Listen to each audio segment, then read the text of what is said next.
Now to Turkey. It has been 5 days since the attempted military coup. Well, today, Turkey's President Recep Tayyip Erdogan met with his national security advisors and his cabinet. One of the decisions, the imposition of a 3-month state of emergency. The meeting came amid widespread concern here in Europe and elsewhere about the scale of the crackdown in Turkey. Just 5 days after the attempted takeover, we've got more than 50,000 people who have been detained, suspended, or forbidden from leaving the country.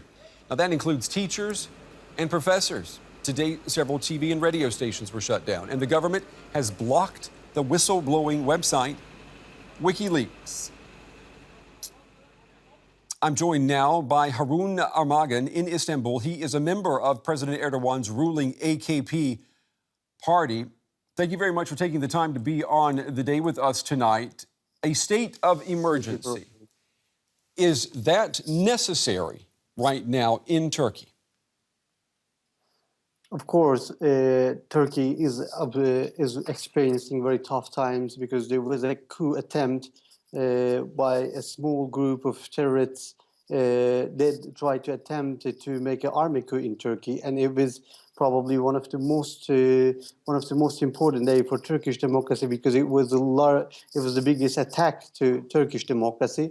And our security forces and, of course, the people who were bravely went out the streets from all opinions, supporters or non-supporters of the government, and they stopped the coup. And it's been a very big day for Turkish democracy. Is this? Right well, now, you're not talking about democracy here, though, are you, Mr. Armagan? We're talking about a state of emergency, right? Which means the rule of law and the rights, the civil rights that your citizens have, they will be suspended in a state of emergency.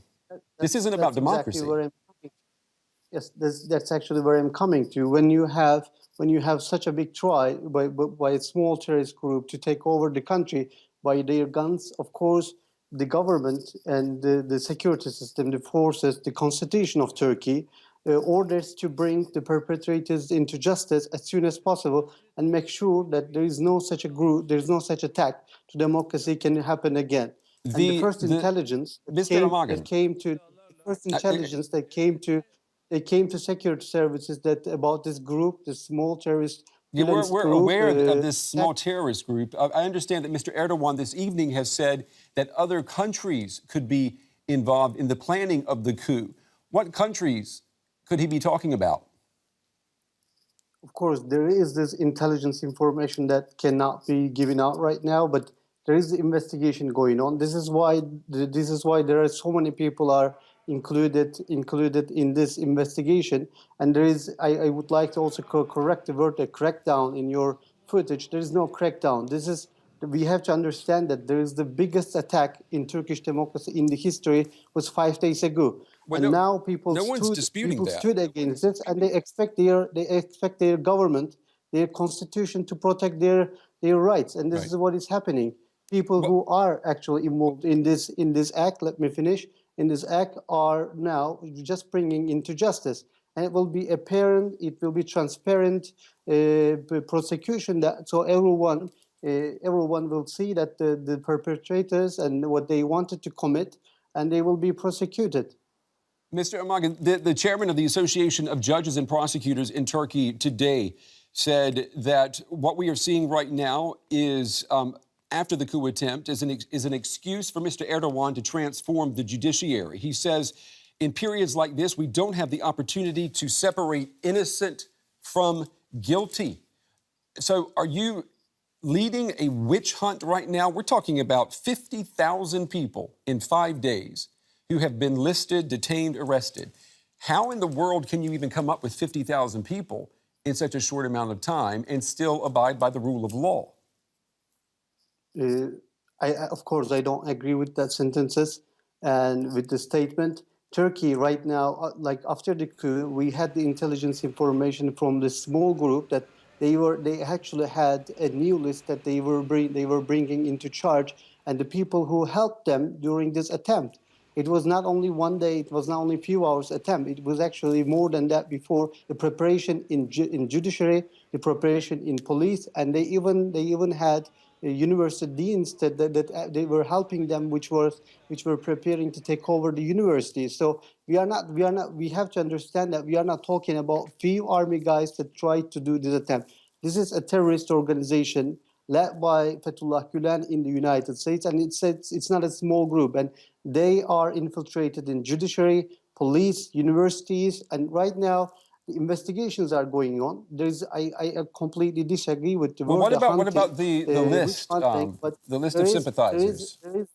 Let me ask you, Mr. Ahmed, I mean, people looking at this around the world are trying to figure out how your government is able to, to root out so many people so quickly. I mean, this list of sympathizers for Mr. Gulen and for the coup, was there a list already prepared before the coup took place? No. Let me explain that.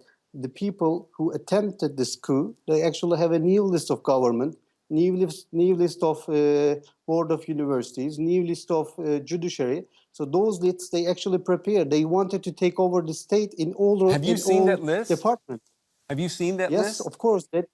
Not personally, but that list is in the investigation, and then the intelligence they are checking with that list and the conversation between the army attempters and these people, and they are all verified. They are also shared with United States. Yes. When we were asking back Fethullah Gülen, the terrorist leader, so yes. they will be all in the table, and when there is the investigation going and the court will make decision, they will be also public. So when will you ask the United States to extradite Mr. Gulen? Mr. Erdogan said tonight that it would be a big mistake for the U.S. not to extradite him. So when is the request going to be delivered to Washington? The official request was done yesterday with documents that proves that the terrorist Gülen is leading this terrorist act, and then he has infiltrated people that try to take over the elected government, which is a big crime. And we recognize this person as a terrorist leader. And when it's of course a usual practice that a country recognizes a terrorist, and if that terrorist is another country that is ally and NATO member, of course we use the process. We go on with the process, and we ask him back to Turkey. And this is very important for Turkey. We have to understand that this is not only an attack to Turkish democracy, but also it's an attack to German democracy.